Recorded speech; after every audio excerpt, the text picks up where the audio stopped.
আমি অমিত চক্রবর্তী দা কম্পিউটারে আজকে আমরা আপনাদেরকে একটা ভালো মেশিনের কনফিগারেশন সহ বিল দেখাবো। এখানে যে প্রসেসরটা চুজ করেছি সেটা হচ্ছে AMD Ryzen 9 9950X3D। এই প্রসেসর আমরা বাছাই করে নিয়েছি। এটা হচ্ছে X870 Aorus Elite Wi-Fi 7 GB এর।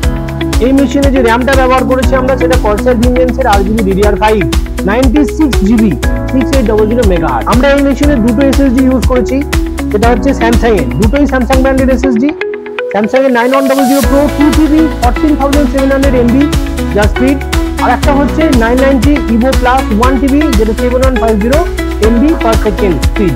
এর সঙ্গে আমরা গ্রাফিক্যাল কাজ করার জন্য একটা গ্রাফিক্স কার্ড চুজ করেছি, সেটা হচ্ছে গিগাবাইটের GeForce RTX 5090 32GB graphics card. Mystic 360 RGB generation 5 এর RGB লিকুইড কুলার আমরা ব্যবহার করেছি।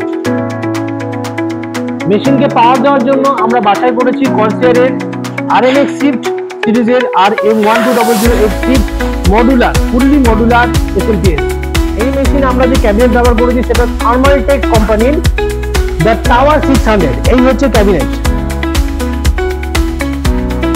ফুল বেস ক্যাবিনেট এবং ট্রান্সপারেন্ট সাইড প্যানেল সহ। এই মেশিনে আমরা মনিটর হিসেবে বাছাই করে নিয়েছি MSI 274Q RFW। এই হচ্ছে মনিটর। এই মনিটর থেকে আমরা এরকম ভাবে রাইট সাইড এবং লেফট সাইড দুই দিকেই ঘোরাতে পারবো প্রয়োজন মতো।